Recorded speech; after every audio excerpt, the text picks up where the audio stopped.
Hello aspirants, welcome back to my channel.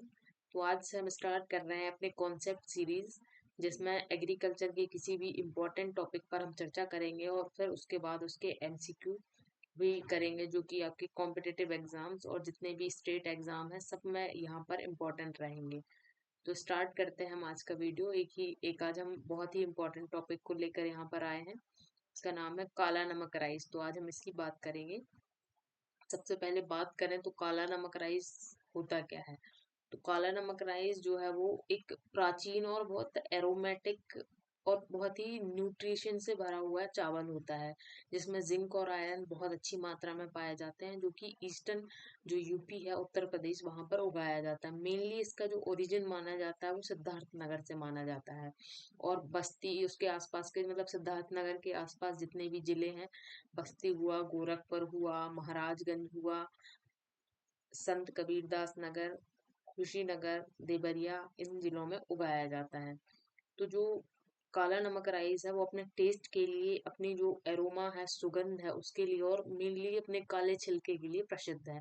इसका जो काले रंग का जो छिलका होता है, जो धान होती है वो काले रंग की होती है, लेकिन इसके अंदर जो चावल होता है वो सफेद कलर का ही होता है। तो इसका जो काला रंग होता है वो एंथोसाइनिन की वजह से होता है। ये एक इम्पोर्टेंट क्वेश्चन है यहाँ पर। और मेनली इसको सिद्धार्थ नगर से इसका ओरिजिन माना जाता है, जिसको भगवान बुद्ध की जन्म स्थान भी माना जाता है। फिर यहाँ पर हम इसका भगवान बुद्ध से संबंध देखें तो, जब भगवान बुद्ध कपिल वस्तु लौटे थे तो जो यहाँ के जो रहने वाले लोग थे, सिद्धार्थ नगर वाला जो एरिया है, वहाँ के लोगों ने उन्हें काला नमक जो चावल है वो प्रसाद के रूप में अर्पित किया था। तो उन्होंने इस फसल को आशीर्वाद दिया था कि यह चावल समृद्धि लाएगा। तब से इसे पवित्र और आशीर्वादित फसल माना जाता है, विशेष रूप से सिद्धार्थ नगर। भगवान बुद्ध का पहले नाम सिद्धार्थ ही था, तो इसलिए इस जगह का नाम सिद्धार्थ नगर है। तो आपको बस इतना याद रखना है कि इस चावल का ओरिजिन सिद्धार्थ नगर माना जाता है। इतनी पूरी स्टोरी। और फिर इसकी न्यूट्रिशनल इम्पोर्टेंस की हम बात करें तो इसका मेनली जो इसमें याद रखना है आपको कि इसमें आयरन, जिंक और एंटीऑक्सीडेंट्स पाए जाते हैं। ये आयरन और जिंक सबसे मेन आपको यहाँ पर इम्पोर्टेंट है, इनको आपको याद रखना है। फिर हम बात करें कि ये हीमोग्लोबिन को हीमोग्लोबिन को इम्प्रूव करने और इम्यूनिटी को बढ़ाने में हेल्प करता है। फिर यहाँ पर इसको न्यूट्रिशियल राइस भी माना जाता है, जो कि हेल्थ के लिए बेनिफिट करता है। तो ये आपके शरीर की जो रोग प्रतिरोधक क्षमता है, जिससे आपके शरीर में रोगों से लड़ने की क्षमता पैदा होती है, उसके लिए इम्पोर्टेंट होता है। और इसकी बात करें, इसका एरोमा और जो इसका जो टेस्ट होता है उसकी बात करें तो ये इसमें एक अलग ही यूनिक अर्दी फ्लेवर आता है, जो मिट्टी जैसी सुगंध पाई जाती है वो आती है। और ये और जो दूसरी वैरायटीज होती हैं, ट्रेडिशनल वैरायटीज, उनके कंपैरिजन में ज़्यादा टेस्टी होता है, ज़्यादा अच्छा इसका टेस्ट होता है, इसलिए इसे प्रेफर किया जाता है। इसलिए इसकी जो मार्केट रेट है वो भी बहुत अच्छा मिलता है। फिर इसकी कुछ मेडिसिनल वैल्यूज भी हैं, इंपॉर्टेंस भी हैं। तो ये हेल्प करता है डायबिटीज को कंट्रोल करने में। इसमें आपको पता ही है कि एंथोसाइनिन ज़्यादा पाया जाता है, तो ये डायबिटीज को कंट्रोल करने और एनीमिया को कंट्रोल करने में यहाँ पर हेल्प करता है। जैसे कि हीमोग्लोबिन बढ़ाता है, तो जो आपकी खून की कमी है उसको भी पूरा करता है। और नेचुरल डिटॉक्सर के रूप में, डिटॉक्सिफायर के रूप में ये काम करता है, जो आपके शरीर को शुद्ध करता है। और ये ओवरऑल हेल्थ को भी यहाँ पर इम्प्रूव करता है। तो इसकी बहुत सारी मेडिसिनल जो इम्पोर्टेंस है वो यहाँ पर है। फिर इसकी कल्चरल और हिस्टोरिकल इम्पोर्टेंस भी है, जिनसे भी क्वेश्चन बन सकते हैं। तो ये लगभग 3000 साल पहले से इसका कल्टीवेशन किया जा रहा है और ये भगवान बुद्ध से जुड़ा हुआ माना जाता है। उन्होंने इसे आशीर्वाद दिया था, तो ये हमें याद रखना है कि किस भगवान से जुड़ा हुआ है। तो यहाँ पर भगवान बुद्ध से जुड़ा हुआ है और उत्तर प्रदेश के पूर्वी क्षेत्र में ये पाया जाता है। तो ये कुछ इम्पोर्टेंट पॉइंट्स हैं जिनको हमें देखना है। और ये हाई इनकम देता है। जो फार्मर्स होते हैं, ये बहुत ज़्यादा इसकी जो मार्केट वैल्यू है बहुत ज़्यादा है, तो ये फार्मर्स को ज़्यादा इनकम भी देता है। इसकी मार्केट में डिमांड भी बहुत है, क्योंकि जो पेशेंट्स होते हैं, डायबिटिक पेशेंट, उनके लिए बहुत अच्छा होता है। तो इसकी जो मार्केट वैल्यू भी बहुत अच्छी है। फिर यहाँ पर बात करें तो इसको प्रमोट करने के लिए इसे 2013 में जीआई टैग भी दिया गया था। इसकी पहचान सुरक्षित रहती है, जिससे कि ब्रांडिंग बढ़ती है, और इसका बहुत प्रमोशन हुआ, जिससे इसके प्राइजेस भी बहुत बढ़ गए हैं। फिर इसकी कुछ इको फ्रेंडली कल्टीवेशन की बात करें तो ये ऑर्गेनिक मेथड से ग्रो किया जाता है मेनली, और सस्टेनेबल होता है, एनवायरमेंटल फ्रेंडली क्रॉप होती है। इसमें जो वाटर का जो ज़रूरत होती है, मतलब वाटर कंजप्शन कम होता है, तो ये एनवायरनमेंट के लिए भी बहुत अच्छा होता है।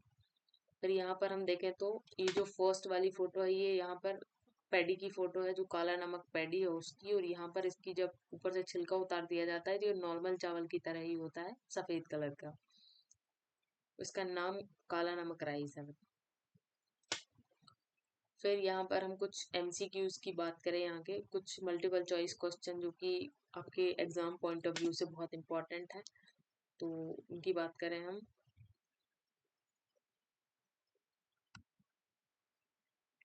तो काला नमक चावल जो है वो उत्तर प्रदेश के किस जिले में उगाया जाता है? तो मेनली जो आपका जो मेन आंसर रहेगा, वैसे तो ये सारे जो यहाँ पर दिए गए हैं इन सभी जगह उगाया जाता है, लेकिन जो उसका ओरिजिन माना जाता है हम उसे सही आंसर मानेंगे यहाँ पर। तो यहाँ पर जो आपका आंसर होगा वो सिद्धार्थ नगर यहाँ पर हम मानेंगे। फिर अगला क्वेश्चन हम देखते हैं, जो काला नमक राइस है वो किस चीज के लिए फेमस है? तो काला नमक जो राइस होता है वो अपने एरोमा और ब्लैक हस्के के कारण सबसे अलग होता है, और सबसे ज्यादा इसी के लिए फेमस है। फिर यहाँ पर हम बात करें तो काला नमक राइस मतलब भगवान बुद्ध से कैसे संबंध माना जाता है इसका? तो इसका जो आंसर रहेगा यहाँ पर सी ऑप्शन आपका आंसर रहेगा, क्योंकि इसको भगवान बुद्ध ने ब्लेस किया था, मतलब आशीर्वाद दिया था, तो उस वजह से इसका रिलीजियस इंपॉर्टेंस माना जाता है। फिर चौथा क्वेश्चन यहाँ पर है कि काला नमक किस प्रकार की चावल की किस्म है? तो शॉर्ट ग्रेन एरोमेटिक है, लॉन्ग ग्रेन एरोमेटिक है, बासमती है, हाइब्रिड है, किस प्रकार का है? तो यहाँ पर इसका आंसर जो होगा वो शॉर्ट ग्रेन एरोमेटिक वैरायटी है ये। ऑप्शन नंबर बी यहाँ पर सही आंसर होगा। फिर अगला क्वेश्चन, काला नमक चावल को किस क्षेत्र के भौगोलिक जीआई टैग प्राप्त हुआ है? तो ये ईस्टर्न उत्तर प्रदेश इसका आंसर होगा, ऑप्शन नंबर ए। छठवां क्वेश्चन, काला नमक चावल के संरक्षण और प्रसार में किस संस्थान की भूमिका रही है? मतलब जो उसका कंजर्वेशन है काला नमक राइस का, तो वो कौन सा जो नेशनल इंस्टीट्यूट है वो देखता है? तो यहाँ पर आपका जो ICAR Acharya Narendra Dev university of agriculture technology है, वो यहाँ पर इसका कंजर्वेशन का जो काम है वो करता है, जो कि अयोध्या में है, उत्तर प्रदेश में। काला नमक राइस में सबसे ज्यादा अमाउंट में कौन सा माइक्रो न्यूट्रिएंट होता है? तो काला नमक राइस में सबसे ज्यादा जो होता है वो जिंक होता है, हालांकि आयरन भी होता है, लेकिन जो सबसे ज्यादा एक अगर न्यूट्रिएंट पूछा जाए यहाँ पर तो जिंक सबसे ज्यादा माना जाता है, जो कि सब है बेनिफिशियल होता है ह्यूमन हेल्थ के लिए। फिर काला नमक चावल जो होता है वो किस अवधि, कौन सी अवधि का फसल है, मतलब किस कितने दिनों में जो फसल है ये तैयार हो जाती है? तो ये जो काला नमक राइस होता है वो मीडियम ड्यूरेशन की फसल होती है, 45 से 50 दिन में इसका फसल तैयार हो जाती है। फिर अगला क्वेश्चन, कि कौन सी जो गवर्नमेंट स्कीम है वो सपोर्ट करती है काला नमक राइस मिशन को? तो राष्ट्रीय कृषि विकास योजना जो है वो इस काला नमक राइस को सपोर्ट करती है। फिर अगला क्वेश्चन देखें हम, तो काला नमक चावल के बारे में कौन सा कथन सत्य है? मतलब इनमें से कौन सा जो स्टेटमेंट है वो सही है, बाकी चार गलत है यहाँ पर।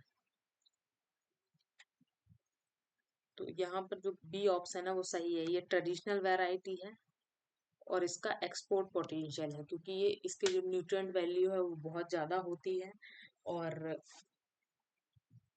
इसलिए यहाँ पर इसकी ये 300 साल पुराना है। एक तो ट्रेडिशनल वैरायटी है, ऊपर से इसकी एक्सपोर्ट वैल्यू भी बहुत ज़्यादा है। तो आज की कॉन्सेप्ट सीरीज का पहला वीडियो अगर आपको अच्छा लगा हो तो वीडियो को लाइक करें, चैनल को सब्सक्राइब करें। मिलते हैं अगले वीडियो में। धन्यवाद।